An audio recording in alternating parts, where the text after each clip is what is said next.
bener. Good. Iya, korden kan suruh. Babat. Oh iya.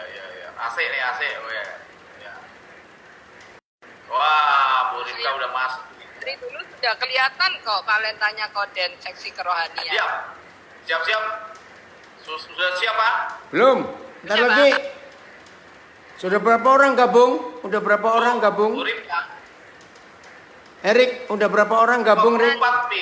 Koden, Ya. Koden saya ini 54. Ini ada Koden berapa orang? saya ini yang dikirimin bagi? sama kayak ini Zoom ID-nya dikirimin sama Imelda. Email dah siapa, Bu? Imelda yang di Jogja. Oh. Dia ikut di grupnya Koden, aku tadi dikasih. Oh. Ntar. Ini IG-nya kok ada masalah ini. Oh. Iya, ya.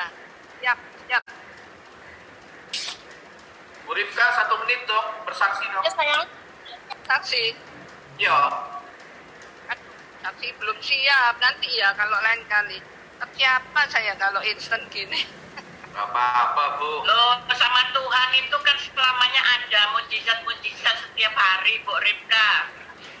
Amin, puji Tuhan. Iya. Ya. Kita bisa bernapas dengan normal, ini kan sudah mujizat. Tidak usah pakai alat-alat segala kan. Iya. Kalau di Belanda untuk COVID enggak bahaya ya, sudah sonanya sekarang enggak. naik. Tapi ya sudah, kita bersyukur aja terus ya. Dan melekat sama Yesus dan melekat sama Koden. Wah. betul. Alat perekat ke Yesus Koden. Jawab itu. Karena bukan apa-apa. Koden itu mirip-mirip Yesus. Betul, Yesus di bumi. Kan Koden itu aduh jauh, saya belum bisa itu seperti Koden. Seperti Yesus, Agatha, bukan seperti Koden. Iya, tapi saya belum bisa Koden, yang kayak Koden semua orang diambil, biarpun di bandara, naik taksi, di dalam toilet, semua itu kan Yesus sudah Koden. Betul. Semuanya Sekarang bisa. cari orang kayak Semuanya Koden. bisa. Ada sekarang Pak Andi itu loh, Daniel, kayak kamu. Siapa? Pak Andi jalan-jalan ke kampung-kampung nyembuhkan orang doain. Pak Andi Oh, yang ini lihat dari di- Balikpapan. Ya. Dia masuk ke kampung-kampung. Iya, masuk ke kampung-kampung loh, nggak takut COVID. Iya. Ayo Pak Aprilo bagaimana? Bicara dong. Ibu ini nggak saksi toh, Bu? Kalau saya ya nanti tak siapkan. Nggak usah siap, sudah siap terus Bu Redka. 1 menit deh, Bu. Kan harus dibikin. Apalagi dengan Koden. Harus siap ya Koden ya. Iya. Cerita saya dulu sama Koden sering makan gado-gado waktu kuliah. Asik. Ini Bapak Ibu, ini zoomnya zoom ini, zoom keluarga. Jadi semua orang iso bicara. Boleh. Amin. Asik. Saya senang loh mendadak ketemu Koden. Di mana-mana saudara saya ada Koden diteleponkan ke aku. Ya Koden, kamu waktu di Kediri kan inget kamu sama Pak Anwar Iya. inget ke aku. Mm-mm. Soalnya saudaraku ini banyak yang hamba Tuhan. Kenal sama Daniel semua, Koden.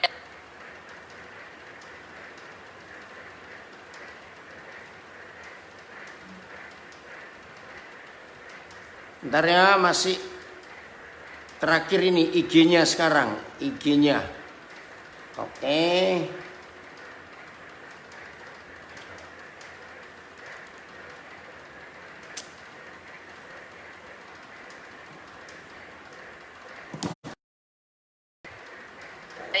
Jadi saya nggak tahu mobilnya itu modelnya dadak, olinya kehabisan. Ada waktu saat on the way pulang dari Jogja ke Magelang, olinya habis. Jadi mendadak mati di tengah jalan. Saya kalau jalan kan ngebut banget, kok rasa nggak pakai mesin ini. Jadi dia sisa kecepatannya saya inggirkan dicari yang ada lampunya. Kan itu di Jalan Muntilan itu kan gelap. Saya cari yang ada lampunya. Saya berhenti di situ. Terus saya mau cari oli, tapi sudah tutup semua. Mendadak ada warung satu. Saya masuk ke warung itu. Pak, jual oli ya Pak? Oh, enggak ada Bu. Terus ya di situ ada orang lagi beli rokok. Terus kenapa Bu? Dia tanya gitu. Oh ini loh Pak, saya kehabisan oli mobil saya. Haknya enggak ikut punya mobil Pak, jadi saya nggak tahu, nggak periksa gitu loh. Terus sudah dia bilang, oh ya Bu, tunggu sebentar ya. Terus dia nyebrang. Setelah nyebrang, ada orang laki satu datang ke saya. Dia bilang ini, kenapa Bu, mau dibantu ya Bu? Oh iya Pak, saya tolong diberikan oli. Karena tadi saya tanya orang, di mana SPBU di sini? 200 meter ke sana, ke kiri, kanan, kiri sama. Tapi orang daerah nanti saya jalani bisa Sis, apa kilo-kilometer. kabar? Endang, oh Jerry, Eka, Gelap gabung lagi, ya. hujan Puji gede. Tuhan, kita mau belajar Akhirnya, firman orangnya Tuhan itu keluar sebentar. lagi, bawa Vespa, Andis, bawa sepeda motor. besok kamu datang Dia ibadah bilang, ya. "Iya, Bu, Awas kamu gak datang, berikan Andis. dulu ya." Terus saya Ya, kasih besok uang, "Ini, Papa Pak, tunggu uangnya kamu." Ya. Udah Ibu kembali ke mobil aja. Oke, Oke. saya tunggu di mobil ya Pak. Tapi dia itu nggak tanya mobilnya di mana, dia nggak tanya. Setelah saya kembali, di mobil itu ada tante saya berdua sama kakaknya. Terus ditanya, mana olinya? Dia bilang, oh nanti saya titip Robi orang. ada, tak Sis. suruh belikan, dah gelap Robi ini, ajak apa dengar ya. jauh, saya jalan sendiri hujan lagi. Terus tante saya bilang, alah nggak kembali, uangnya pasti diambil. Terus akhirnya saya gini, ya bapaknya tadi kok nggak tanya mobil saya di mana mobilnya. Saya berdiri di sebelah kanan di spion itu. Jadi dia kalau jalan kan kelihatan loh yang balik jalan. Gak lama datang loh orangnya. Setelah datang diisi olinya di starter nggak bisa. Setelah nggak bisa, terus lo gimana ini kok nggak bisa? Ternyata orang itu ngerti mesin. Tuhan kirim. Terus betul-betulin gitu akhirnya saya bisa berangkat lagi pulang sampai di rumah jam 12 malam. Tuhan sediakan pas. Kalau orang itu nggak ngerti mesin kan saya sia-sia atau beli oli, nggak bisa di starter. Bu Rika, udah siap Pak? Oke, sudah siap semua? Ya, sudah ya, setia. Ya, mujizat Ripka, puji Tuhan. Ya, oke, bersyukur kepada Tuhan. Sudah Iya. mulai? Ya, oke. Ya, Oke, siap, ready. ya, puji Tuhan. Sebentar, ini IG-nya, ya. Semua, selamat bertemu dalam hadirat Tuhan. Terima kasih Bapak, Engkau berikan kesempatan untuk kami belajar firman-Mu. Bapak, terima kasih dengan hikmat Tuhan. Semua bagian wifi jaringan di Nabire, semua ingin belajar pun tidak ada gangguan. Dalam nama Tuhan Yesus, kami mau belajar. Baik, tema kita menarik. Kerajaan-Mu, Mu-nya huruf besar ya, yaitu Tuhan Yesus. Bukan kerajaanku. Menarik sekali. Saudara, doa Bapa kami adalah satu-satunya doktrin yang dari surga. Maaf, saya harus berkata dengan tegas, ya. Kalau ada yang tidak suka nggak apa-apa, tapi rendahkan hati untuk kita belajar. Tapi rendahkan hati untuk kita belajar. Ricky, ada masalah? Enggak, lanjut. Enggak ya? Oke. Nah, saya ulangi lagi. Doa Bapa kami adalah satu-satunya doktrin yang dari surga. Doktrin-doktrin yang lain yang dimiliki oleh semua aliran gereja itu dari manusia. Apa bedanya doktrin yang dari Tuhan dengan doktrin dari manusia? Bedanya jelas. Yang dari Tuhan itu pasti mempersatukan. Doktrin yang dari manusia pasti membuat perbedaan dan pertengkaran. Ini dia. Doktrin yang dari Tuhan itu pasti memerdekakan. Tapi doktrin yang dari manusia itu membelenggu. Nah, begitu kita terbelenggu oleh doktrin masing-masing, maka kita mengkristal. Begitu kita mengkristal, maka kita nggak bisa membaur nggak bisa blend, nggak bisa menyatu dengan yang lain. Karena tiap kali ketemu, contoh saja, maaf ya, kita harus jujur. Sudah waktunya kebenaran ini dibuka dan dinyatakan.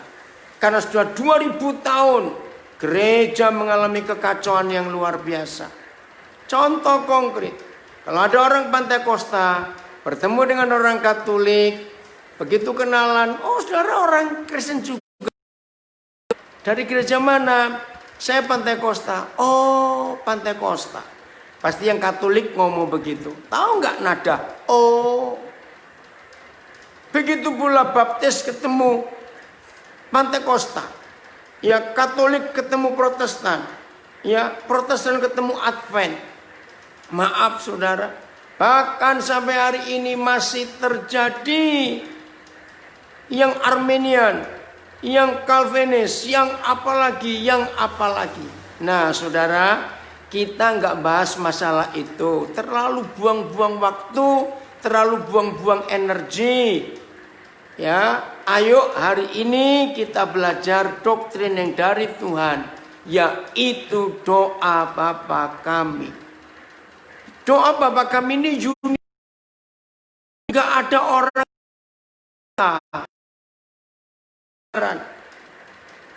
maka itu kembali kepada satu-satunya doktrin ini.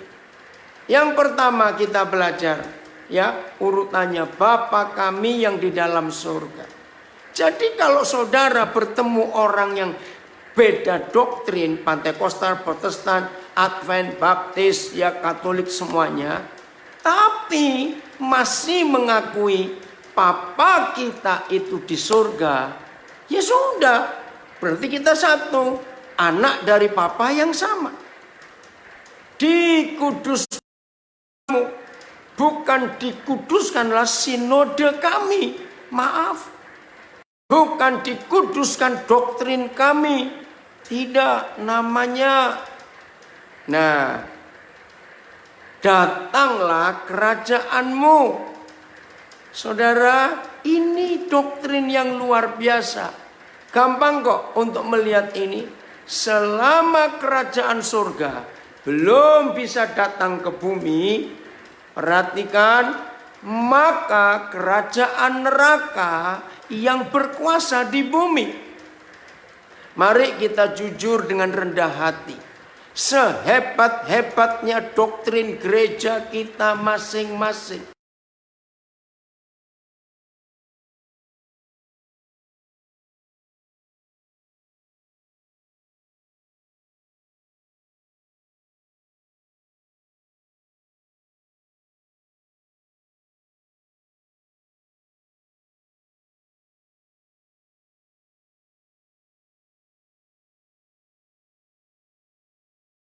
mengakui yang sekarang sedang berkuasa di bumi adalah kerajaan neraka.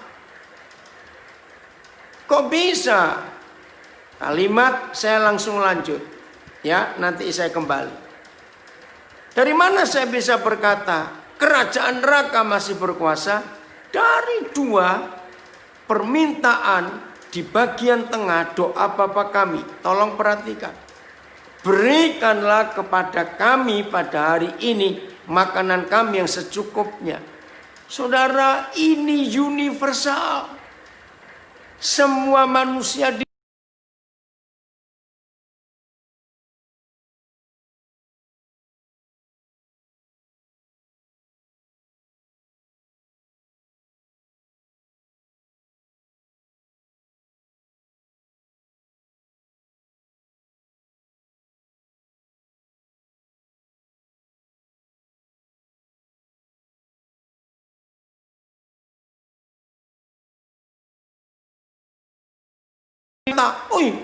mana bisa memberi makan orang sedunia. Lihat, mengapa tertulis begitu hebat buat saya. Mujizat-mujizat yang Tuhan Yesus kerjakan masih di bumi yang terbesar. Bukan Lazarus bangkit, bukan. Karena dampaknya kecil, cuma untuk keluarga mereka, maaf. Bukan Petrus jalan di atas air, bukan. Karena itu cuma untuk Petrus. Bukan air jadi anggur di pesta kawin di Kana. Itu hanya untuk keluarga mereka. Lumpuh berjalan, buta melihat, tuli mendengar. Itu hanya untuk pribadi orang-orang itu. Maka ini mujizat terbesar tercatat dalam hidup Tuhan Yesus. Waktu dia memberi makan ribuan orang. Hitung, itu bukan ribuan, puluhan ribu. Karena 5.000 laki-laki saja. Coba hitung, kalau yang 2.500 sudah punya istri, berarti sudah ada 7.500 orang. Ditambah 2.500 istri. Nah, 2.500 keluarga, orang Yahudi itu anaknya banyak. Ngomong saja satu keluarga bawa 5 anak. Berarti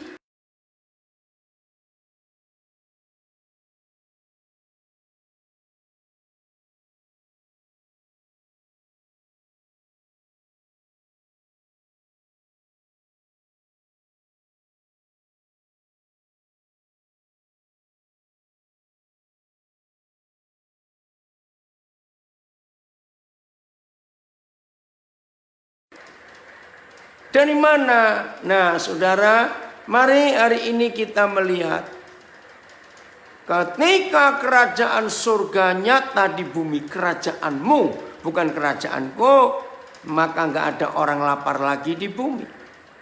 Saudara ingat Matius 4 ayat 2 dan 3. Ya, Matius 4 ayat 2 dan 3. Jelas tertulis, setelah berpuasa 40 hari 40 malam, maka laparlah Yesus. Itu ayat 2. Ayat 3 kalimat pertama, begitu lapar, baca baik-baik, yang datang setan, saudara. Maka datanglah si pencoba. Ketika mereka tahu Yesus lapar. Nah, ayat itu yang memenuhi hidup saya sudah berapa puluh tahun ini. Artinya begini, tolong catat baik. Siapapun ini lewat Zoom, lewat Instagram saya, lewat Facebook saya, lewat audio nanti yang direkam. Catat, ini penting. Ternyata kalau Tuhan Yesus yang lapar, setan berani datang. Apalagi kita manusia yang lapar. Bisa bayangkan sebanyak apa setan-setan itu akan datang.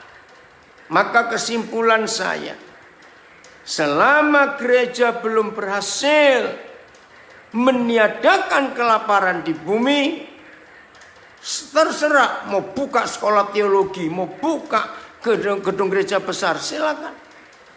Tadi 2 jam yang lalu saya masih diskusi dengan teman baik saya, ya, yang ada di Bali. Mereka lagi mau bangun gedung besar. Saya bilang, apa nggak salah di zaman seperti ini?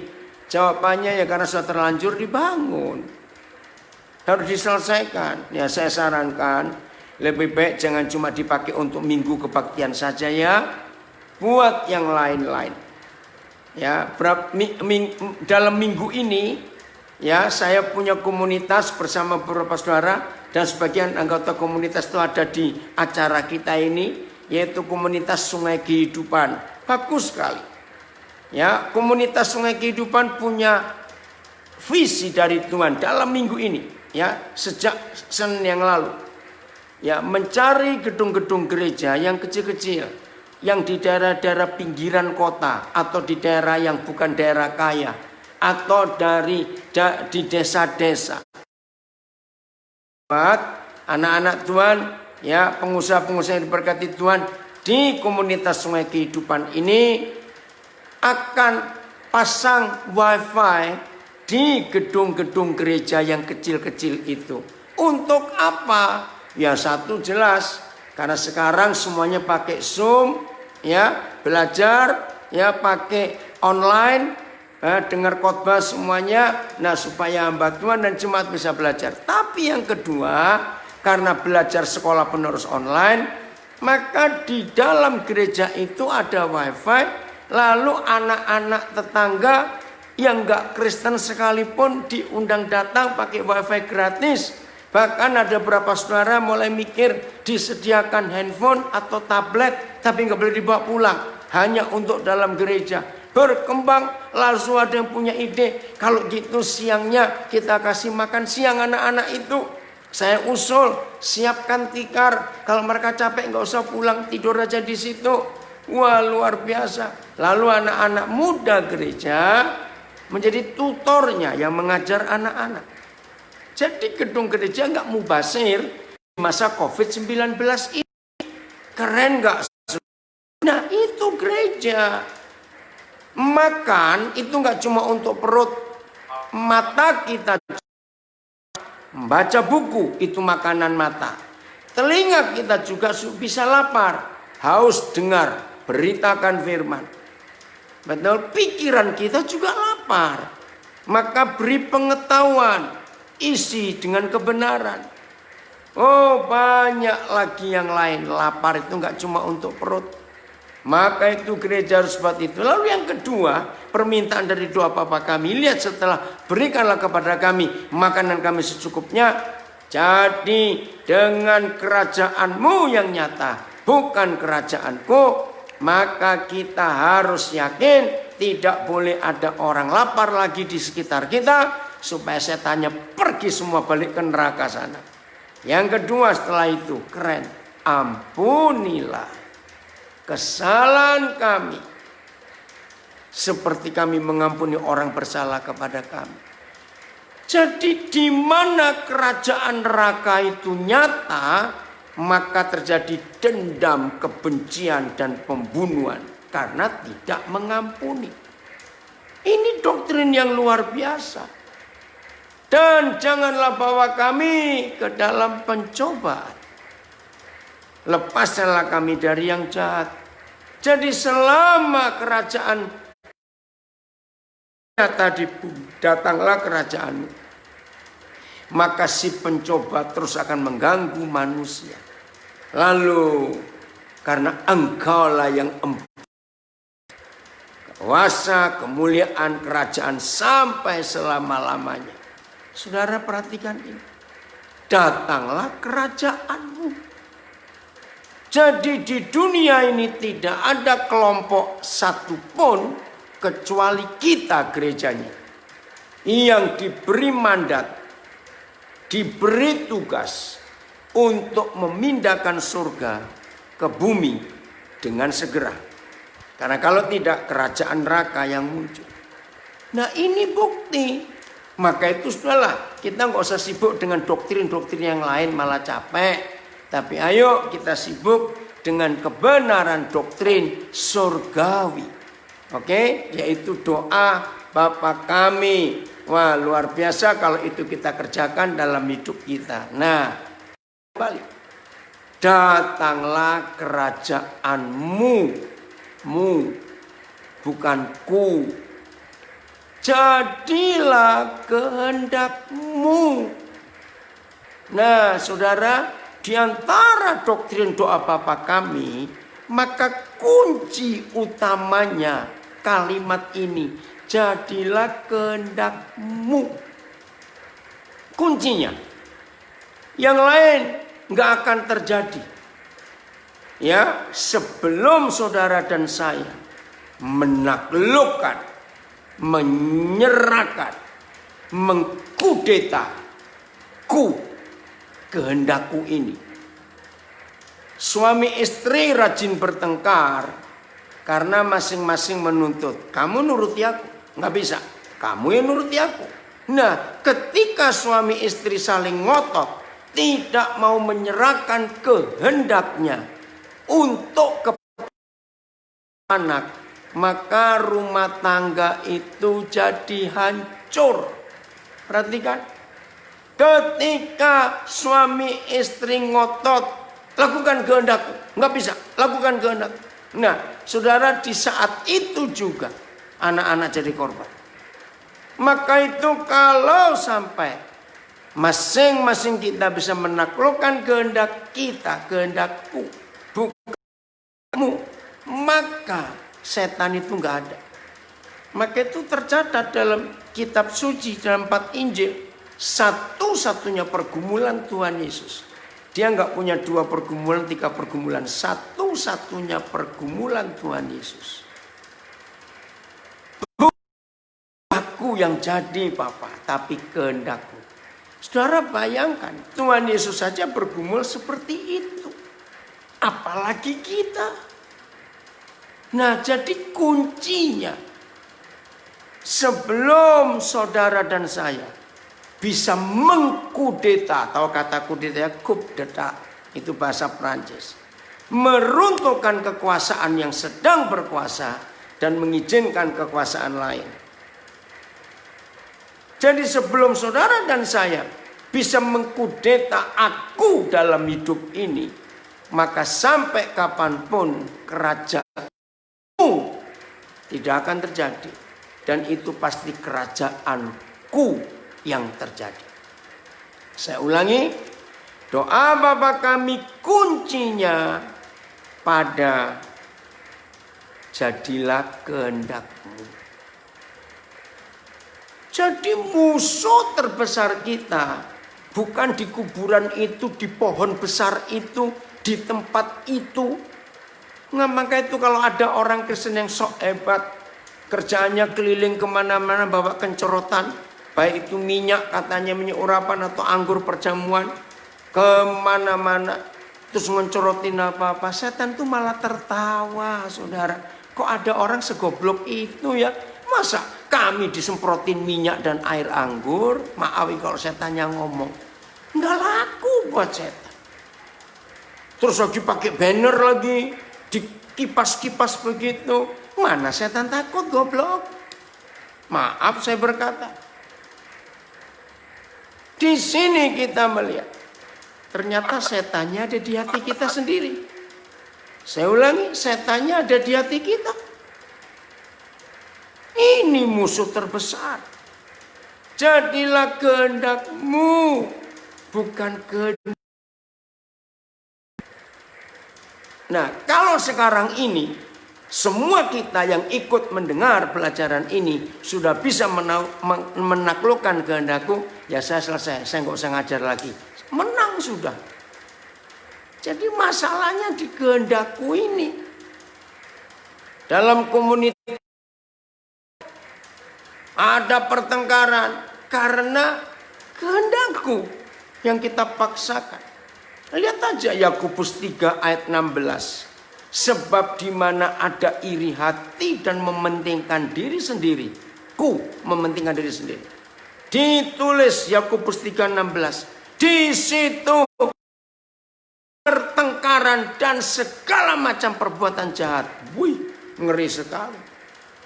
Nah, jadi saudara, kalau mau bicara tentang tema ini, kerajaanmu bukan kerajaanku, maka saudara dan saya harus menundukkan kehendak kita sendiri. Ada yang tanya, jadi kalau percikan-percikan di semua tempat sesat, betul? Itu nggak penting. Karena setan di dalam ini yang harus diusir keluar, bukan di tempat-tempat itu. Ngapain? Setan nggak pernah ganggu barang mati, benda mati. Dia mau cari yang hidup, yaitu manusia. Jadi sekarang kita mengerti. Baik ya, kita tinggalkan bagian ini. Kita melangkah. Saudara, sejak awal dalam kedatangan Tuhan yang pertama, ada yang mengaku sebelum bisa mengkudeta ego ini, maka hanya ada kehendakku bukan kehendakmu. Ampuni aku Tuhan. Puji Tuhan. Tuhan mendengar doa kita. Kalau kita berani berkata, silakan Tuhan kudeta akuku ini. Oh, kalau Tuhan kita beri kesempatan. Maka itu diantara semua lagu pujian, saya paling suka lagu berdaulat atas hidupku, ku berserah penuh Itu doa yang luar biasa. Berdaulat atas hidup ini. Ambil alih pemerintahan ini. Jelas ya? Oke, kita lihat. Kitab Wahyu. Pasal 5. Pasal 1 dulu ya. Tolong yang ada bahasa Inggris. Karena dalam bahasa Indonesia terjemahannya kurang tepat. Terjemahan baru nih ya, juga terjemahan lama. Wahyu pasal pertama. Ayat yang ke-6. Wahyu pasal pertama ayat yang ke-6. Dengan cepat saya akan bacakan ini supaya kita tahu bagaimana Tuhan punya rencana atas kita. Dan yang telah membuat kita menjadi raja-raja. Bukan membuat kita jadi suatu kerajaan. Bukan. And he has made us kings, raja-raja. Dan imam-imam bagi Tuhan Bapanya. Bagi dialah kemuliaan dan kuasa sampai selama-lamanya. Jadi Tuhan Yesus itu buat kita gerejanya. Puji Tuhan, Cimeling dari Brisbane, apa kabar? Ya. Jadi Tuhan membuat kita menjadi raja-raja. Wahyu 5 ayat 10. Ya, Wahyu 5 ayat yang ke-10. Dan engkau, Yesus Kristus anak domba itu, ya, perhatikan, telah, bukan akan, telah membuat kita, ya, saya ganti langsung, menjadi raja-raja dan imam-imam bagi Tuhan kita. Perhatikan kalimat terakhir ayat 10 Wahyu 5. Dan kita, gerejanya yang menang, akan memerintah sebagai raja di bumi. Saudara, bukan merupakan rahasia. Ya, 5 tahun terakhir ini kalau ada gereja-gereja sidang raya sinode memilih ketua baru di sinode mereka, ternyata kotornya lebih kotor dari pemilu atau pilkada manusia di dunia ini. Bayangkan hanya untuk milih ketua sinode bisa perang, money politics.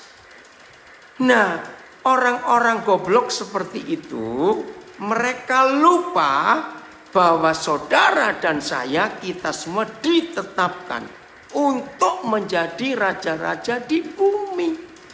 Untuk apa kita mempersoalkan kursi sementara di dalam kepemimpinan gereja?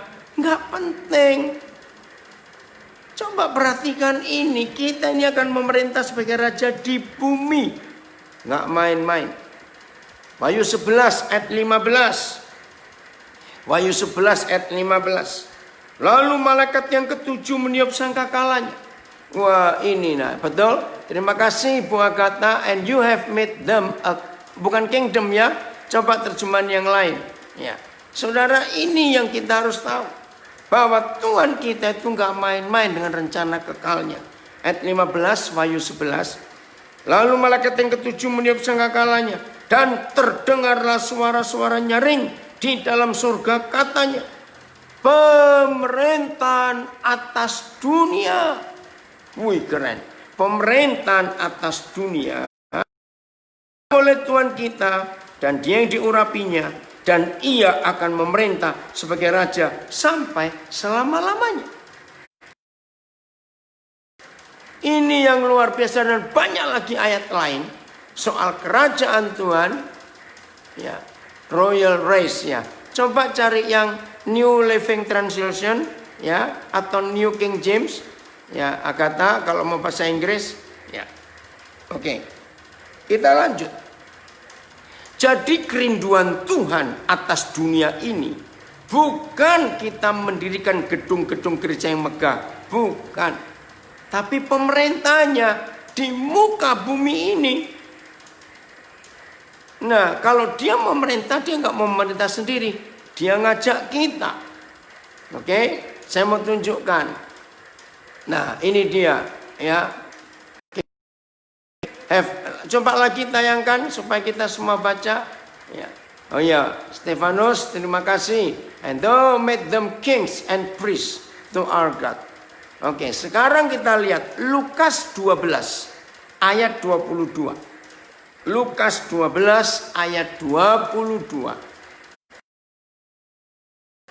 Lukas 12 ayat 32, maaf ya, ayat 32. Begini kata Tuhan Yesus. Janganlah takut, hai kamu kawanan kecil.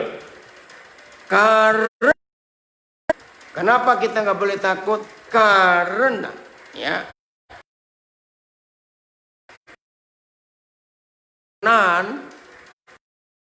memberikan kita kerajaan itu.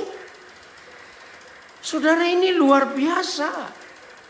Tuhan rela berkenan memberikan kerajaannya kepada kita, gerejanya. Puji Tuhan, Dharma dari Timika kamu gabung ya.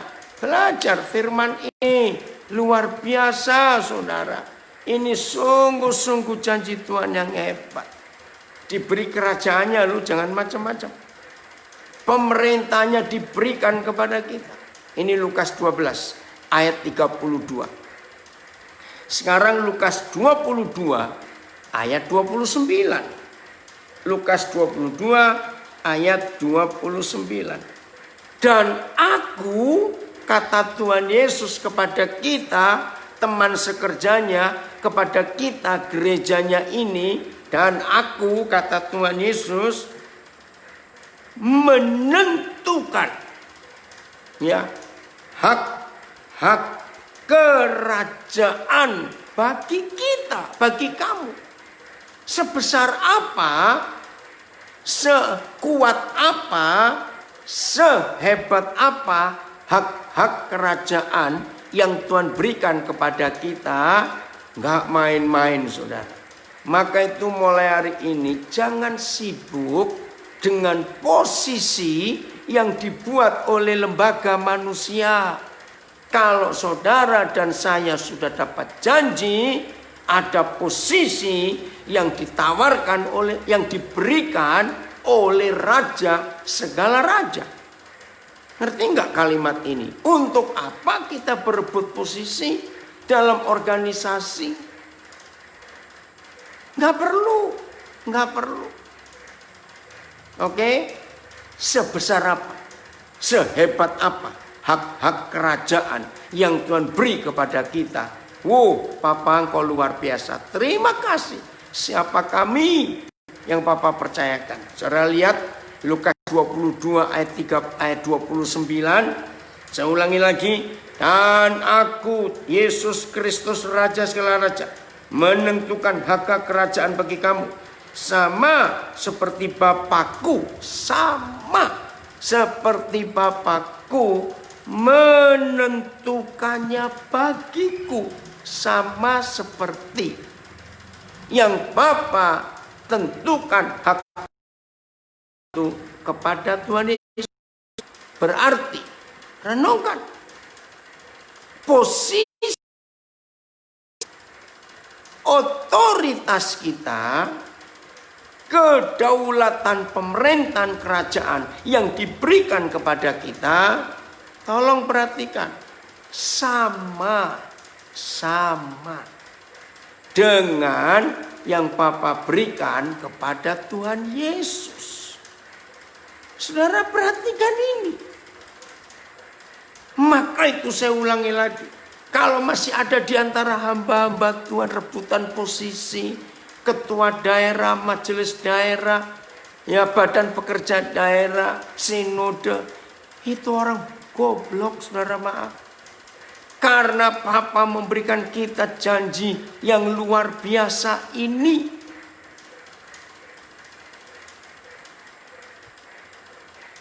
Nah, selama gereja tidak tahu bahwa ada kerajaan kekal, kerajaan hebat yang disediakan, yang telah diberikan kepada kita, maka sampai kapanpun yang nyata di bumi ini. Saudara, ini perkara penting dalam hidup kita. Nah, tidak sedikit gereja-gereja bicara soal kerajaan. Kingdom business, kingdom ministry, kingdom apalagi. Wah, banyak yang menggunakan kata kingdom, maaf.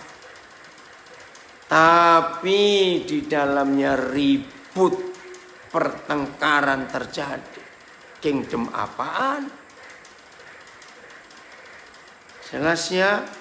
Nah, maka itu kalau dalam hidup kita, kerajaan itu nyata, setan itu lenyap. Yesaya 11. Ya. Yesaya pasal 11. Ini sebuah gambaran bentuk kalau kerajaan damai itu nyata di bumi. Ya.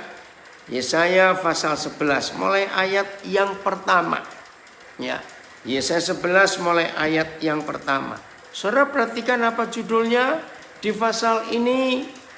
Raja damai yang akan datang. Nah, dunia itu membutuhkan damai ini. Sekarang perang luar biasa. Saudara, saya dapat berita dari teman-teman saudara saya, anak-anak saya di Amerika. Kan sekarang mulai kampanye ya, calon-calon presiden untuk pemilihan nanti 4 November. Cepet loh. Nah, saya itu hampir gak percaya. Ternyata pemilihan presiden di Amerika itu gak beda orang-orangnya seperti pemilihan presiden. Jadi ada kelompok-kelompok yang gak mau kalah, lalu mereka menggunakan cara-cara yang kotor. Saya itu sampai kaget waktu anak-anak saya, saudara saya memberikan bukti-bukti. Hah? Ini kan cara Indonesia waktu pemilu yang lalu. Ternyata sama yang di Amerika juga kotor, pakai politik uang, saling menjatuhkan. Wih, ngeri. Saya sampai nggak percaya. Tapi ternyata itu yang terjadi di Amerika juga. Ngeri sekali, saudara. Inilah jahatnya si iblis, merusak. Maka itu hari ini kalau kita belajar tema yang menarik, kerajaanmu, bukan kerajaanku. Berarti saudara dan saya siap mengkudetasi aku yang jadi raja di hidup ini. Yesaya 11 ayat 1. Raja damai yang akan datang. Ya, raja damai yang akan datang. Ini yang dunia tunggu, raja damai. Suatu tunas akan keluar dari tunggul Isai, dan taruk yang akan tumbuh dari pangkal yang akan berbuah. Ini jelas Tuhan Yesus. Roh Yahweh akan ada padanya, roh hikmat, pengertian, roh nasihat, keperkasaan, roh pengenalan, roh takut akan Yahweh. Ya, kesenangannya ialah takut akan Yahweh. Ia tidak akan menghakimi dengan sekilas pandang saja atau menjatuhkan keputusan menurut kata orang, tetapi ia akan menghakimi orang-orang lemah dengan keadilan dan akan menjatuhkan keputusan terhadap orang-orang yang tertindas di negeri dengan kejujuran. Ia akan mengajar bumi dengan perkataannya seperti dengan tongkat, dan dengan nafas mulutnya ia akan membunuh orang fasik. Ia tidak akan menyimpang dari kebenaran dan kesetiaan, seperti ikat pinggang tetap terikat pada pinggang. Nah, perhatikan, gereja-gereja yang sibuk bicara kerajaan, ya pakai istilah keren dikit, kingdom. Apa-apa pakai kata kingdom, kingdom ministry, kingdom business, kingdom apalagi lah, macam-macam. Saya pesan dalam nama Yesus, jangan hanya berani menyebut kata kerajaan kalau saudara tidak memberlakukan. Nyatakan keadilan, ya, nyatakan kebenaran, bela orang-orang lemah, pelihara orang-orang miskin, kenyangkan orang-orang lapar. Serius saya berkata, berapa kali saya ngikuti istilah kingdom itu, saudara. Ternyata saya sedih. Mereka hanya bicara kerajaan kalau di dalam seminarnya itu.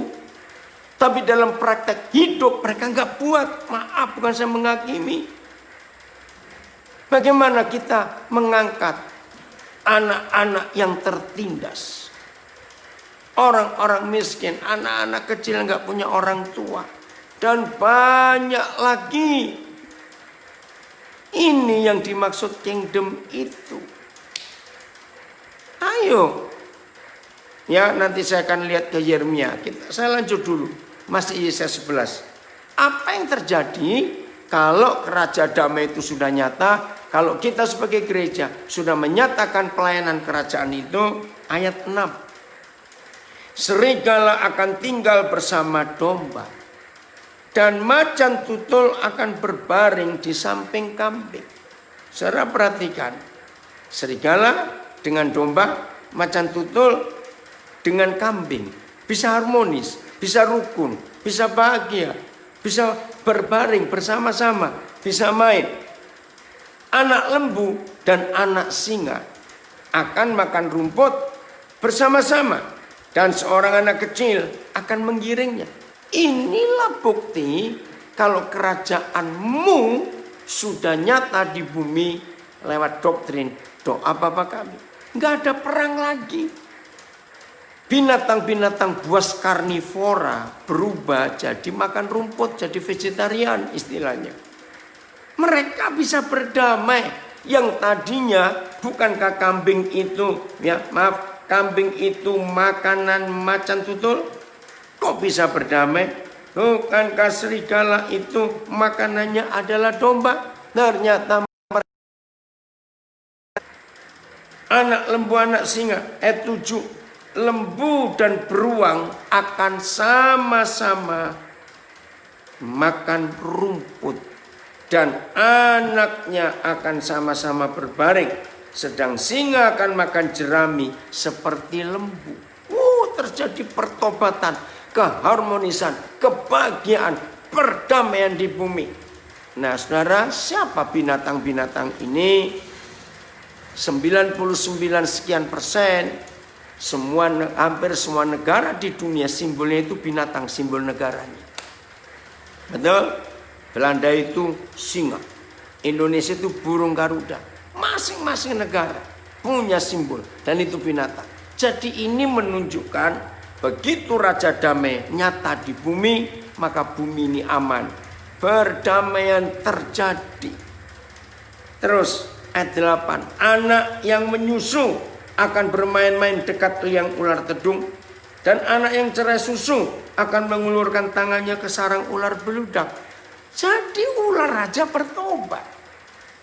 Nggak punya bisa untuk membunuh yang lain. Sampai anak kecil pun bisa bermain-main. Nah inilah contoh yang luar biasa hasil dari kalau kerajaanmu yang nyata, bukan kerajaan. Ayat 9. Tidak ada yang akan berbuat jahat atau yang berlaku busuk di seluruh gunungku yang kudus. Sebab, luar biasa. Seluruh bumi penuh dengan pengenalan akan Yahweh, seperti air laut yang menutupi dasarnya. Pada waktu itu, ya, amin. Ini guru kami di Naberi komen, amin. Damai di bumi. Ya. Ada yang komentar, betul. Jarang sekali gereja memperhatikan orang-orang lapar. Maaf, saya tulis seperti ini. Gak usah merasa bersalah. Ibu, teruskan, beritakan kebenaran ini supaya gereja tahu. Maka pada waktu itu Taruk dari pangkal Yesaya akan berdiri sebagai panji-panji bagi bangsa-bangsa. Dia akan dicari oleh suku-suku bangsa, dan tempat kediamannya mulia. Hasilnya kalau kerajaanmu yang nyata, bukan kerajaan, dicari oleh bangsa-bangsa. Yeremia 9. Ini kalau kerajaannya nyata di bumi ya. Yeremia pasal 9. Saudara, luar biasa. Bapak kita ayat 23 dan 24. Yeremia 9 ayat 23 dan 24. Mari kita perhatikan. Bapak terima kasih. Bapak memberkati kami sehingga sinyal ini bagus kami bisa belajar. Sudah Yeremia 9 ayat 23-24. Judulnya mengenal Tuhan adalah kebahagiaan manusia. Beginilah firman Yahweh. Janganlah orang bijaksana bermegah karena kebijaksanaannya. Janganlah orang kuat bermegah karena kekuatannya. Janganlah orang kaya bermegah karena kekayaannya. Lihat ayat 24. Tetapi siapa yang mau bermegah, baiklah bermegah karena yang berikut. Yang apa? Untuk bermegah ada 3 hal. 1, bahwa ia memahami dan mengenal aku, kata Bapa di surga. Memahami dan mengenal. Ini kalau mau bermegah. 2, bahwa akulah Yahweh yang menunjukkan kasih setia. Saudara, selama gereja tidak berhasil mempertahankan semua pernikahan di dalam kelompoknya, dan selama masih ada perceraian, berarti gereja saudara gagal. Karena yang Tuhan cari, akulah Yahweh yang menunjukkan kasih setia. Kalau ada kasih setia Tuhan, gak ada perceraian. Yang ketiga, menunjukkan keadilan dan kebenaran di bumi. Selama masih ada orang lapar dan kita kenyang sendiri, itu namanya tidak adil. Adil itu gak ada yang kurang, gak ada yang lebih, sama. Itu Rasul pasal 2 dan pasal 4. Jadi memeratakan keadilan, saudara, maka hasilnya luar biasa. Ini yang perlu kita tahu dalam hidup. Nah, terus Tuhan berkata gini, sungguh serius. Semuanya itu kusukai. Apa semuanya itu? Mengenal, memahami Tuhan, ya, menyatakan, menunjukkan kasih setia dan kebenaran di bumi, semuanya itu Tuhan suka. Maka itu saya katakan, kalau sampai saudara-saudara bicara tentang kingdom, kerajaan, keluar sebentar dari lingkungan aktivitas saudara, cari itu. Tahun 70-an saudara, Roh Kudus sudah memberi saya konsep kerajaan ini tahun 70-an. Saya bersyukur kepada Tuhan untuk apa yang Dia percayakan. Nah, ini dampak dari kalau kerajaanmu yang nyata di bumi, bukan kerajaanku. Wahyu pasal 21. Ya, Wahyu pasal 21. Kita lihat ayat ini. Ayat 3. Lalu aku mendengar suara yang nyaring dari tahta itu. Jadi ini suara yang serius, suara yang luar biasa. Aku mendengar suara yang nyaring dari tahta itu, berkata, lihatlah, dengan seruan yang nyaring, lihatlah. Ya, apa yang disuruh lihat? Kemah Tuhan. Inilah gereja yang Dia rindukan. Kemah Tuhan ada di tengah-tengah manusia. Dan Ia, Tuhan, Raja segala raja itu akan diam bersama-sama dengan manusia. Dan manusia akan menjadi umatnya. Dan Ia, Raja segala raja itu akan menjadi Tuhan mereka. Ini kalau kerajaannya datang. Nah, saudara, tahun 70-an saya sudah diberi pewahyuan ayat. Jadi yang Tuhan rindukan gereja dia, gerejanya, bukan gereja kita. Sinode ini, sinode itu tidak. Nah, tolong perhatikan apa yang terjadi. Akibat apa kalau kerajaannya nyata di bumi? Ini dahsyat sekali. Lihat ayat 4. Ini konsepnya apa itu ayat 4? Dan ia masih lanjut. Jadi ketika gereja Tuhan sudah nyata di bumi, lalu Tuhan pindah dari surga ke bumi untuk berdiam dengan manusia. Tolong perhatikan, manusia di ayat 3 Wahyu 21. Itu bukan saudara, bukan saya. Loh, lalu siapa? Itu mereka yang ada di luar kita. Sebab saudara dan saya sudah jadi kemah itu. Tuhan sudah punya rumah di dunia, yaitu saudara dan saya. Begitu rumahnya sudah jadi, Tuhan turun, maka semua umat manusia menjadi umatnya. Dan Bapa di surga jadi Tuhan mereka. Begitu ini terjadi ayat 4. Dan ia, ini luar biasa, akan menghapus segala air mata dari mata mereka. Dan dampaknya kalau kerajaanmu yang nyata, bukan kerajaanku. Lihat, dan maut, kematian, neraka tidak ada, tidak akan ada lagi. Tidak akan ada lagi perkabungan atau ratap tangis atau duka cita, sebab segala sesuatu yang lama itu telah berlalu. Saudara, yuk kita perhatikan ini. Tanggal 16 Agustus saya dapat telepon dari lembaga pemasyarakatan Nabire. Dan itu kebiasaan saya.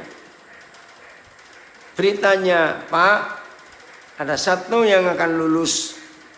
Pakai istilah itu saya dengan mereka. Darah dapat remisi Agustusan. Nah, anak ini bukan orang dari Papua, tapi dari Jawa Timur.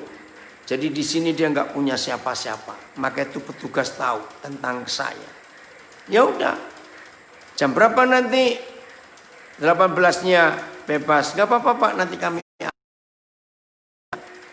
Sampai hari ini dia tinggal dengan kami di Nabire. Ya sudah, kami rawat mereka. Saudara, maka itu yang suka bicara kingdom, tetapi di sekitar saudara masih ada orang yang menangis, maka itu namanya kingdom bohongan.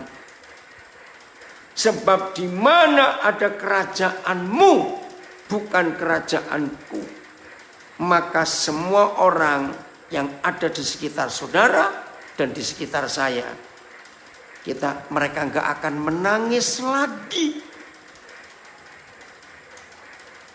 Yuri, puji Tuhan, kamu ikut dengar. Jadi selama ada kerajaan surga, kerajaanmu, maka orang-orang di sekitar kita nggak boleh menangis, nggak bisa menangis, nggak bisa kelaparan, nggak bisa. Karena kehadiran gereja yang benar bersama dengan Tuhannya itu menghapuskan segala air mata.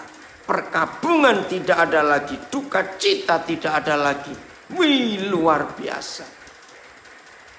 Nah, sekarang saudara tahu mengapa doktrin ini ditiadakan oleh setan. Lalu masing-masing gereja sibuk dengan doktrinnya sendiri. Dan akhirnya perang sendiri. Lihat di Irlandia Utara. Saudara, ngeri. Katolik Protestan perang terus. Lihat Maka itu ayo hari ini kita mikir kerajaan yang luar biasa ini akan nyata di bumi. Nah, tapi ternyata nggak mudah mengkudeta si aku, si ego di dalam hidup ini, nggak mudah. Saudara, itu sebabnya ayo mulai hari ini kita melihat rencana kekal Tuhan atas dunia ini diserahkan kepada gereja. Nah, izinkan saya berkata ini. Ya, izinkan saya. Kenapa khotbah-khotbah akhir zaman? Maaf ya. Mengapa khotbah-khotbah akhir zaman 90% lebih khotbah akhir zaman itu isinya menakutkan, isinya lebih banyak bicara tentang si kunyuk itu, yaitu antikris. Mengapa khotbah-khotbah gereja tentang akhir zaman tidak kepada fokus pribadi yang akan datang dan memerintah bumi ini? Yesus Kristus Tuhan, Raja, segala raja di bumi. Kan harusnya fokusnya ke Dia. Maka itu saya kalau ngajar akhir zaman beda dengan banyak pendeta yang lain. Maaf, karena buat saya akhir zaman itu sebab kerajaan surga akan nyata di bumi. Jadi begini, akhir zaman itu berakhirnya zaman pemerintahan manusia dan dimulainya zaman pemerintahan kerajaanmu. Nah kan senang. Maka saya menggunakan istilah, maka ada pemilu internasional. Ya, pemilihan pemimpin dunia. Nah, kandidatnya cuma 2. Tuhan Yesus dan si kunyuk itu. Nah, jadi kita, ternyata gereja lebih support si kunyuk. Karena khotbahnya antikris terus. Sampai Tuhan Yesusnya hilang. Maka itu orang takut. Kalau khotbah akhir zaman yang dikhotbahkan adalah Yesus Kristus Tuhan Raja Damai. Maka isi khotbah akhir zaman pasti penuh damai. Tidak menakutkan kayak yang sekarang banyak terjadi. Khotbah-khotbah akhir zaman menakut-nakuti orang. Maka itu anak-anak muda takut kalau diajak, ayo kita dengar khotbah akhir zaman. Takut, karena salah khotbah. Padahal akhir zaman itu indah. Berakhirnya zaman pemerintahan manusia dan dimulainya zaman pemerintahan kerajaanmu yang kita bahas hari ini. Ayat terakhir, saudara, nanti habis ini kita untuk belajar bagaimana kerajaan surga itu nyata di muka bumi. Oh, itu keren sekali. Sehingga dunia tahu bagaimana Tuhan Yesus akan memerintah di dunia ini. 1 Korintus 6. Dengan cepat. 1 Korintus pasal 6. Ini loh gereja. Ini kerajaan. Kalau nyata. Saya baca mulai ayat 1. Apakah ada seorang di antara kamu, 1 Korintus 6, jika berselisih dengan orang lain, berani mencari keadilan pada orang-orang yang tidak benar, dan bukan pada orang-orang kudus? Atau tidak tahukah kamu bahwa orang-orang kudus, perhatikan, tidak tahukah kamu bahwa orang-orang kudus akan menghakimi dunia? Ini akhir zaman. Saudara dan saya yang menang ditetapkan untuk mengadili dunia. Dan jika penghakiman dunia berada dalam tangan kamu, tangan kita. Wih, gak main-main saudara. Tidakkah kamu sanggup untuk mengurus perkara-perkara yang tidak berarti? Maka tuh kalau gereja cuma ngurusin orang tersinggung, salah paham, persembahan lupa nulis jumlahnya, marah. Ngeri sekali gobloknya. Padahal kita akan menghakimi dunia. Tidakkah kamu sanggup untuk mengurus perkara-perkara yang tidak berarti? Ayat 3. Tidak tahukah kamu? Wih, ini lebih dahsyat lagi. Tidak tahukah kamu bahwa kita dalam nama Yesus, maka itu jangan segan-segan taklukkan si aku di hidup ini. Betul, ada yang tanya, jadi nggak usah mikirin si kunyuk. Nggak usah, kita mikirin Tuhan Yesus. Ini yang luar biasa. Terima kasih, ada yang komentar. Betul apa yang saya dengar sekarang. Khotbah akhir zaman banyak yang membicarakan kekuatan antikris.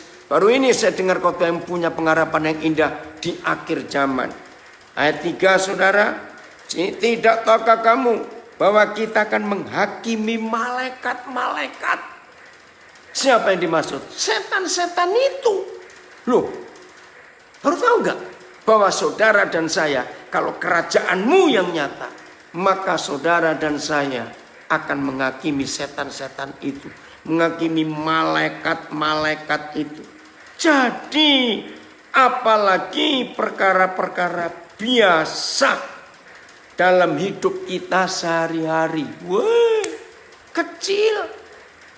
Maka itu jangan kita mau kalah. Ya. Ayat 5. Hal ini kutuliskan. Kukatakan untuk memalukan kamu. Itu orang-orang suka ribut yang enggak memalukan. Ya. Tidak adakah seorang di antara kamu yang berhikmat, yang dapat mengurus perkara-perkara dari saudara-saudaranya? Ayo mulai hari ini kita sadar akan tugas tanggung jawab kita. Papa di surga terima kasih. Kalau kita ingat siapa kita saudara.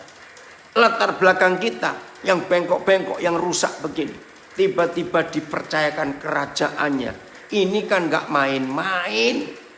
Dipercayakan kerajaannya. Terima kasih Bapak. Ayo kita kudetasi aku. Turunkan dari takhta ini. Biarkan Tuhan Yesus Raja segala Raja berdaulat atas hidupku. Ku berserah penuh. Engkaulah Raja. Engkaulah Tuhan atas hidup ini. Luar biasa. Tuhan Yesus memberkati kita semuanya. Ayo kita nyatakan kerajaannya.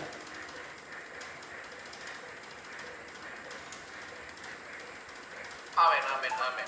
Ayo, Pak Reki. Pak Sinambela dari Medan, silakan tanya Pak. Kenapa? Pak Robert. Selamat malam Pak Robert, silakan Pak.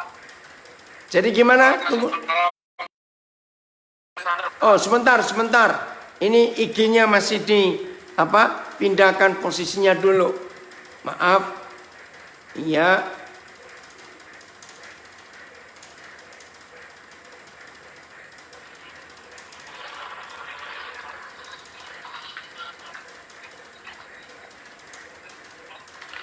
Sebentar. Lanjut, silakan. Dari mana? Dari sekarang kita diskusi. Silakan dari Medan Pak. Siapa mau bertanya Pak dari Medan Pak? Silakan. Horas Pak Sinambela. Horas Pak, Horas, shalom. Shalom. Ya, saya sungguh diberkati dengan materi yang Bapak sampaikan, dan sebagaimana Bapak juga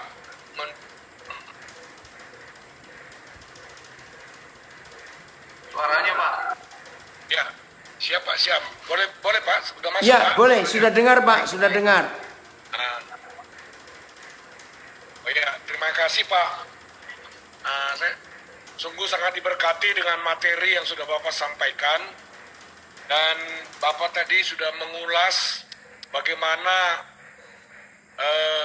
gereja atau gereja yang dikehendaki oleh Tuhan melalui topik doa Bapa Kami tadi. Tetapi dalam realitas sekarang kita lihat khususnya di Indonesia juga Pak, ya tumbuhnya beberapa hamba-hamba Tuhan yang sudah punya nama besar dengan penampilan-penampilan yang spesifik, membuat warna baru, mempengaruhi banyak hamba-hamba Tuhan khususnya kami yang ada di daerah-daerah. Kemudian kita juga mendengar kingdom, di mana kalau masih ada air mata di sekeliling kita, sebenarnya kingdom itu belum sebagaimana mestinya. Jadi kami ingin ya mendengar dari Bapak kira-kira ya bagaimana kita menyikapi problema yang sedang begitu berkembang, adanya doktrin-doktrin gereja yang sementara ya mau karena kita tergabung dengan ya bentukan komunitas, akhirnya ada kompromi. Apakah ketika kita menerima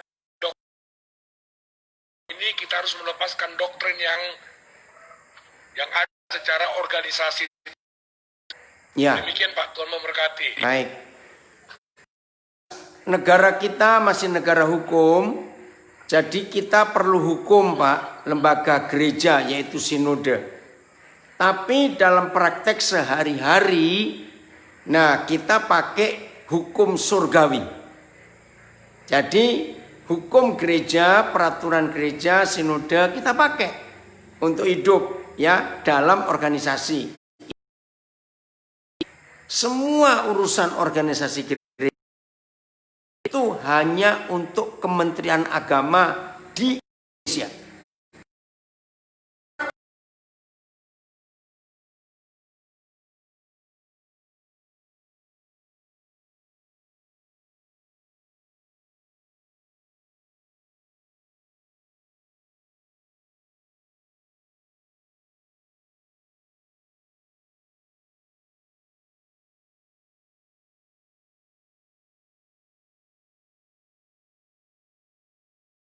Luar bukan atas nama gereja, karena itu lebih leluasa. Enggak apa-apa Pak. Oke, itu jawaban saya Pak Senambela. Langsung kembali Pak Pendeta Riki. Ya, silakan Pak Horas. Selamat malam Pak Horas. Selamat malam, Pak. Silakan tanya Pak. Ini ketemu lagi dengan Pak Daniel nih. Saya bersyukur, berterima kasih. Fotonya keluarin. Hah? Fotonya? Fotonya. Ya. Pertanyaan.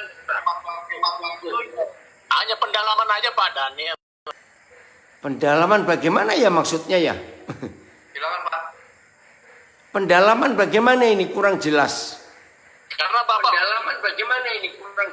Karena Bapak belum membahas, berikan kami pada hari ini makanan kami. Lepaskan kami dari segala pencobaan dan yang jahat.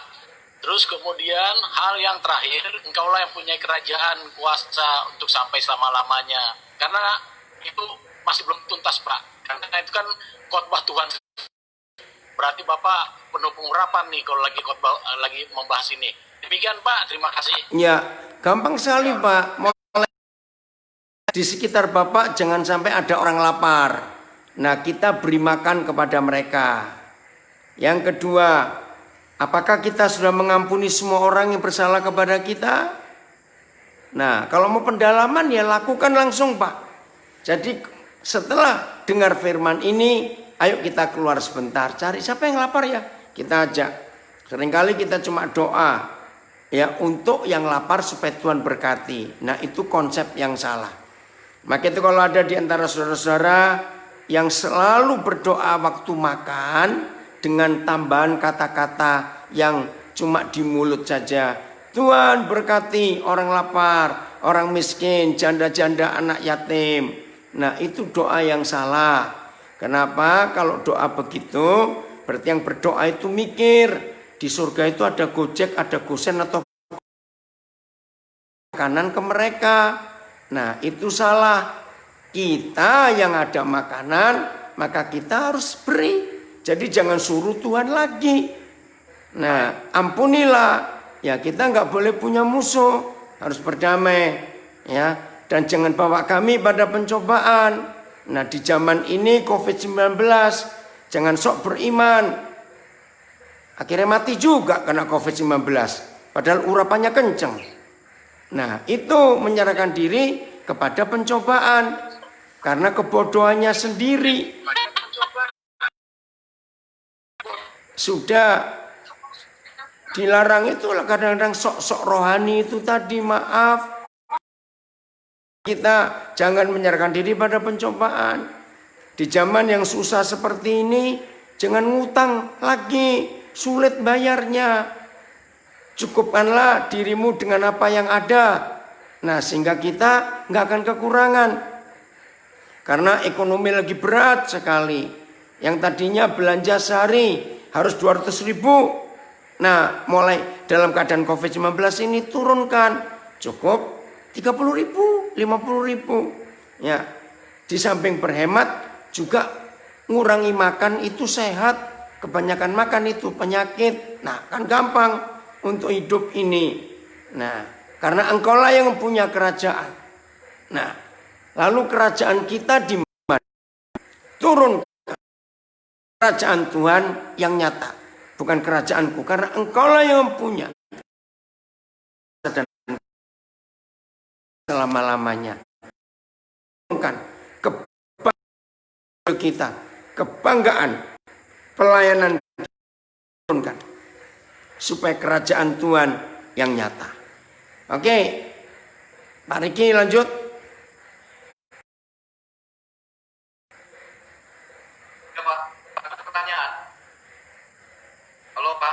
Ya, silakan. Ada yang bertanya, bagaimana orang Recokin, mau saja. Kalau kita ketemu orang yang mau, kita mulai bertindak. Itu aja. Ada lagi? Ya. Pak Faldo. Pastor Riki, selamat malam Pak Daniel. Ya, saya mau bertanya Pak Daniel. Ya, silakan. Tadi Pak Daniel berbicara mengenai doktrin gereja. Tadi Pak Daniel berbicara mengenai doktrin gereja. Pertama-tama saya setuju sekali dengan khotbah Pak Daniel bahwa dalam praktek itu harus lebih nyata daripada doktrin. Pak Daniel, padahal gereja tertentu menganggap bahwa doktrin itu sesuai dengan kebenaran firman Tuhan dan itu yang mereka dapatkan daripada Tuhan. Kira-kira mengerti ya Pak Daniel? Ya. Panjangan Pak pertanyaannya Pak. Enggak, udah cukup, ngerti, Riki. Ya. Begini. Langsung Pak. Doktrin ya, itu akan menyalakan dan Tuhan Yesus berdosa bisa bersama. Tapi doktrin Farisi, doktrin ahli Taurat itu orang akan kelihatan. Jadi ya, gereja walaupun pakai ayat Alkitab, karena sepengetahuan saya sampai hari ini tidak ada gereja buat doktrin yang tidak dasarnya firman Tuhan. Semuanya pakai. Kita lakukan doa Bapa kami yang di surga, dikuduskan namanya, datanglah kerajaanmu. Datangkan kerajaannya, jadilah kehendakmu, supaya bumi jadi. Itu kalimat yang saya pakai. Jadilah kehendakmu di bumi seperti di surga. Bingung. Saya lebih suka mengatakan jadilah kehendakmu supaya bumi jadi seperti surga. Nah, jadi doktrin-doktrin yang terhadap aliran-aliran gereja yang memecah belah. Ya, Mengubah paradigma jemaat. ya. Gini, jemaat-jemaat, saudara-saudara yang pengen berubah, pengen cari kelompok-kelompok yang betul berdasarkan kebenaran. Kalau kita mau mengubah paradigma gereja sulit, karena doktrin masing-masing itu sudah baku, susah diapa-apakan. Jadi jemaat yang pengen tahu kebenaran, ayo kita keluar, tinggalkan tempat itu. Maksudnya gue tetap ibadah di situ, tapi di hari lain ayo kita belajar tentang kebenaran yang memerdekakan. Oke? Bagaimana Ibu Eva? Puas, Bu? Oke. Ya, Pak Dani Wayong, silakan Pak. Atau Pak Matias Gultom, silakan Pak Matias Gultom. Ya, shalom. Shalom, langsung Shalom. pertanyaan, Pak. Koden, terima kasih buat malam ini. Ya, tentang kingdom value yang berlandaskan di... Pak, bisa lebih kuat suaranya Pak, nggak dengar. Ingin tanyakan. Lebih keras lagi Pak suaranya Pak. Ya, halo. Iya. Kedengaran kok? Ya. Halo. Ya. Ya, Koden. Saya setuju dan saya sangat mendapatkan banyak berkat tentang kingdom value.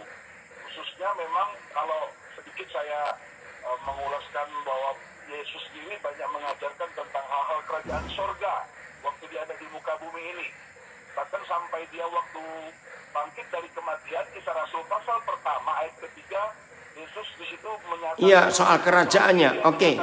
Ya. Ya. Berbicara banyak tentang kerajaan sorga. Ya. Nah, kaitannya dengan gereja hari-hari ini yang tadi juga ada kaitan dengan paradigma gereja. Sejauh berapa pentingkah gereja tubuh Kristus memahami tentang kerajaan sorga ini? Karena buat pribadi saya, kerajaan sorga ini adalah satu value yang betul-betul harus dihidupi. Tapi kenyataan banyak gereja yang dalam pemandangan saya, bukan menghakimi, mereka tidak terlalu bisa menangkap arti daripada sendiri kode itu. Makasih kode. Oke. Ya. Langsung Pak. Ya, selama gereja masih sibuk dengan kerajaan, maka gereja seperti itu susah diajak bicara tentang kerajaan Tuhan. Jadi biarin dulu ya yang mau saja untuk mengerti kerajaanmu, itu yang kita ajak ya untuk bekerja bersama-sama. Karena kalau nunggu mereka, aduh, saya juga nggak ada iman itu untuk melihat mereka berubah, karena susah sekali. Jadi kita saja yang mau berubah. Oke, itu dari saya. Lanjut. Oke.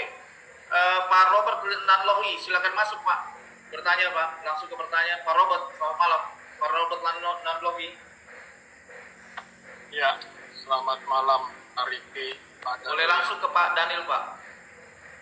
Ya, Pak Daniel. Ya, shalom. Materinya kerajaanmu bukan kerajaanku, ya Pak ya. Ya.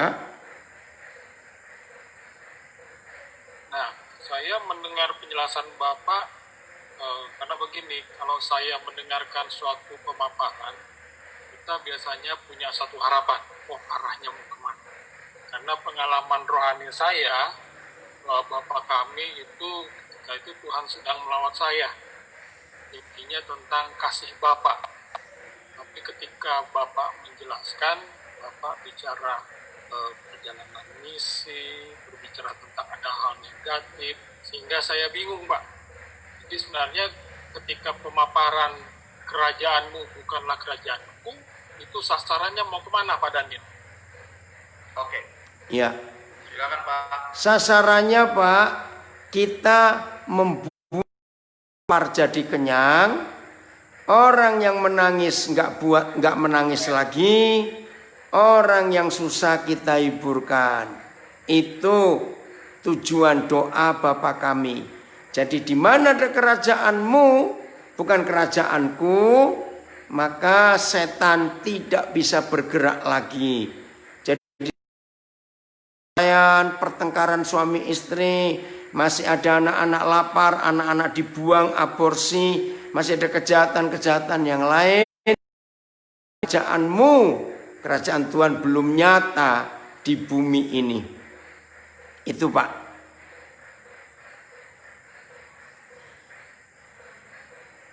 Ya, lanjut Ricky. Puas Pak? Ya. Ya. Selamat malam Pak Dani Wayong. Pak Jeffrey silakan masuk Pak. Pak Jeffrey Wani. Saya pas dulu, lewat dulu. Oke. Nah, Pak Denny Tambayong silakan Pak. Langsung ke pertanyaannya Pak. Oke, terima kasih. Saya mau bertanya tadi telah disampaikan tentang doktrin. Jadi saya ingin bertanya dalam Yeremia 9 ayat 23 dan 24. Tadi di situ kata Allah diganti dengan kata Tuhan, dan kata Tuhan diganti dan dibaca dengan katanya doktrin. Kata mana yang paling dipraktekkan di akhir zaman ini? Soalnya tadi kata Allah diganti kata Tuhan diganti kata gue. Terima kasih Pak. Ya, sekarang tergantung Pak, masing-masing orang mau percaya yang mana. Tapi apa yang saya dapatkan Islam sendiri, saya membaca bukunya Dr. Nurkolis Majid, ya, cendekiawan Muslim itu Tuhan untuk orang Muslim. Nah, saya menghormati mereka, ya, karena mereka juga minta kita nggak boleh panggil nama Tuhan mereka. Tapi lagi sekali Pak, ini bukan perdebatan. Maka itu saya sendiri, saya nggak pernah mengajarkan, saya nggak pernah minta. Kalau ada orang tanya baru saya jawab. Nah, ada sekian ratus ayat yang ditulis di Perjanjian Baru. Nama Bapakku, nama Bapamu, nama Bapa, nama Bapa. Nah, selama ini saya cari siapa nama Bapaknya. Kenapa nama Bapakku dikuduskan dalam nama Bapakku. Nah, ternyata dalam apa yang saya tahu, nama Bapa itu Yahweh. Nah, tapi lagi sekali masing-masing orang. Ya, saya tidak berkata ini doktrin saya, tidak. Ini cuma pengertian saja. Maka itu saya nggak mau orang berdebat. Silakan. Ya, yang penting kita tetap percaya firman Tuhan dan Tuhan Yesus. Begitu ya Pak. Tuhan memberkati. Amin, amin. Ayo lanjut. Amin. Silakan Pak Jonas Tambayong. Silakan Pak Kepala. Pak Jonas, selamat malam. Silakan masuk Pak.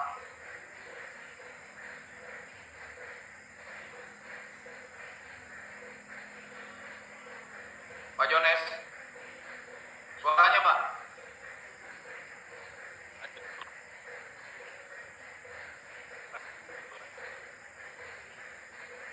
Nggak ada? Sinyalnya agak susah gitu ya. Silakan Pak Dani Benyamin. Silakan Pak. Silakan. Langsung Pak. Pak Dani Benyamin. Ya, silakan Pak. Bertanya Pak. Ya, shalom Pak. Saya Agak bertanya, saya tidak bertanya tapi Tidak dengar suaranya? sebuah sebentar saya jelaskan saya. Ya, shalom Koden. Riki dengar? Nggak dengar Pak. dengar Pak. Ya. Shalom. Shalom Koden. Bisa nggak kalau nggak pakai headset aja? Nggak dengar. Benyamin. lebih nggak kedengeran. Nah, tapi ya udah dah, kalau memang nggak kedengeran nggak Oke. Iya. Ya. Selamat malam Pak Roldi, selamat malam Pak Roldi Pinga, selamat malam Pak.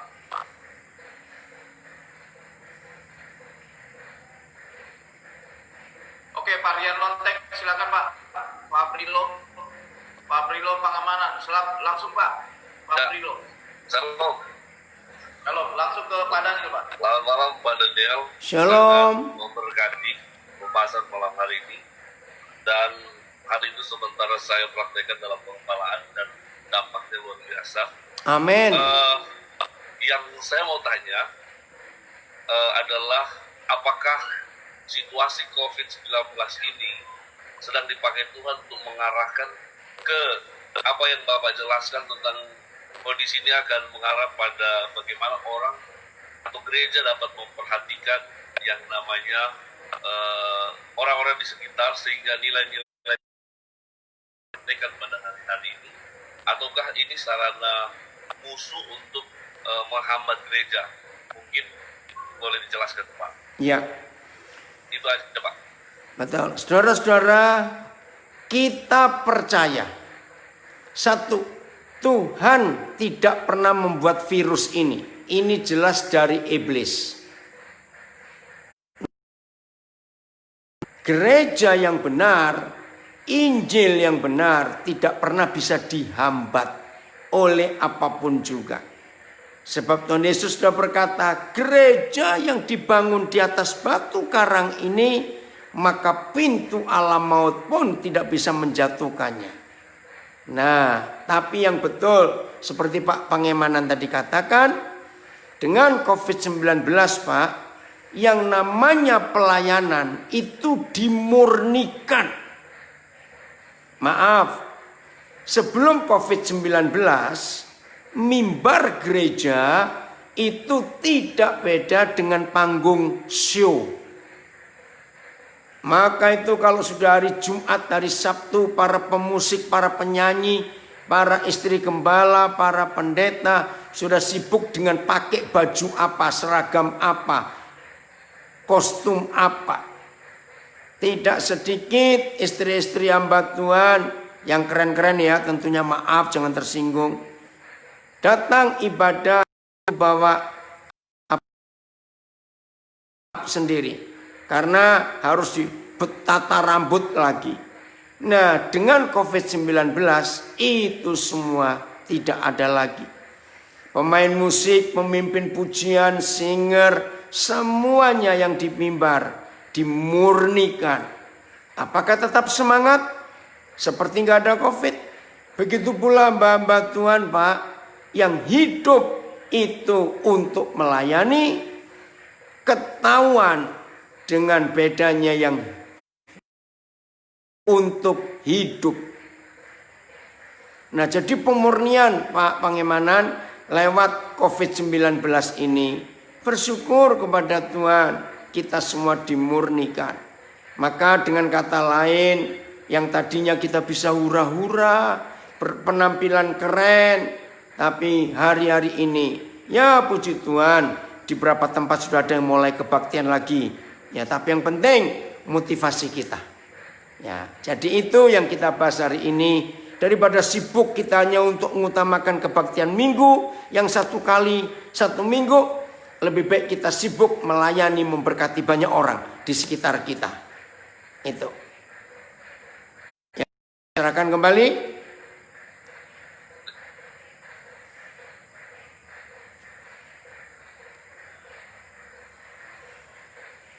Udah?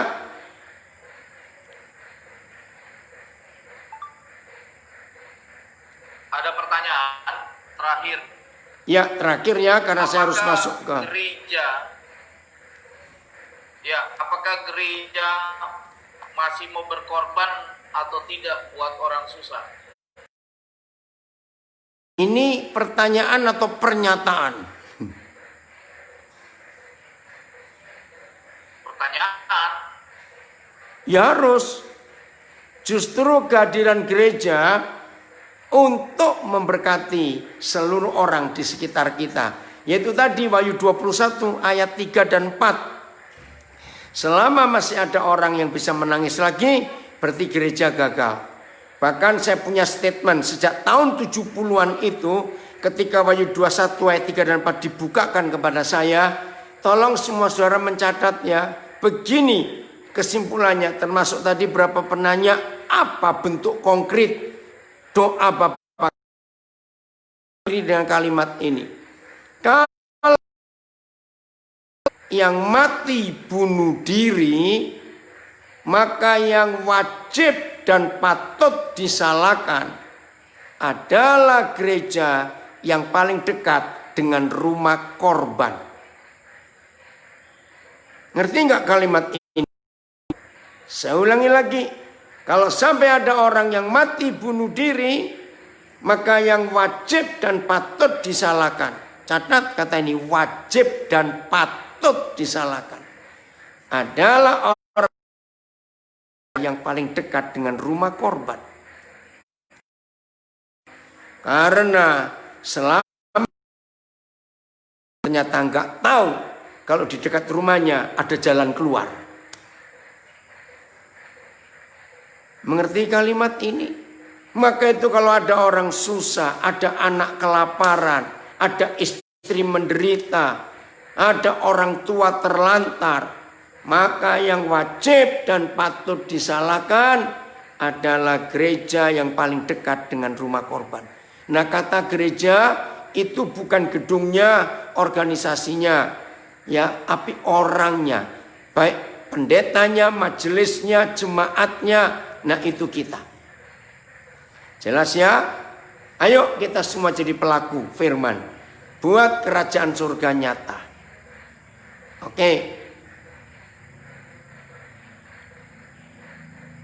Maka kalau gereja berlaku seperti ini, nggak ada orang susah, nggak ada orang lapar, nggak ada kejahatan, nggak ada. Baik.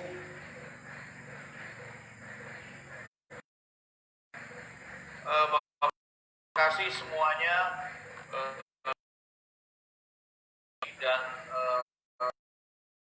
kita ada di penghujung ini. Dan sekali lagi, kalau saudara mau dengar di Radio Nabire di salah. Ya, itu linknya. Sebentar lagi saya akan on air talk show. Oke. Baik. Oke, Pak, langsung tutup aja, Pak. Ya, mari kita berdoa. Doa. Ya. Bapa di surga, kami bersyukur untuk waktu yang manis kami boleh belajar. Ampuni kami. Ampuni kami. Hari ini kami akan buka mata untuk kami bisa melihat orang-orang susah di sekitar kami.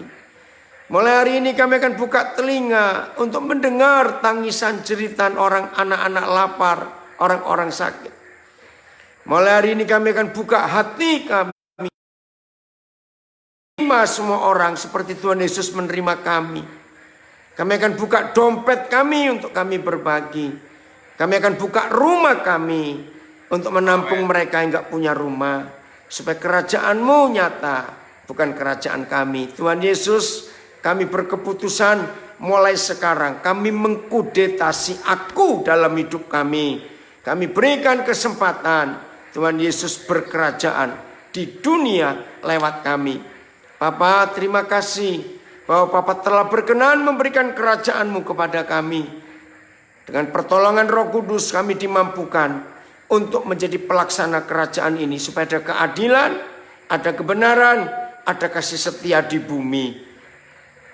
Terima kasih Bapak, terima kasih. Kami mau menyatakan kerajaan-Mu di bumi ini. Bapak kami, Engkau dikuduskan nama-Mu lewat hidup kami masing-masing. Ini doa kami, permohonan kami. Kami mau melakukan, enggak cuma menghafalkan dan mengulang-ulang doa Bapa kami, tapi kami mau praktekkan, kami mewujudkan dalam hidup kami. Berkati Pak Ricky Semen dengan Kingdom Network, Mission Network ini. Pakai wadah ini untuk menyatakan kemuliaan Tuhan. Ini doa kami, dalam nama Tuhan Yesus. Semua kami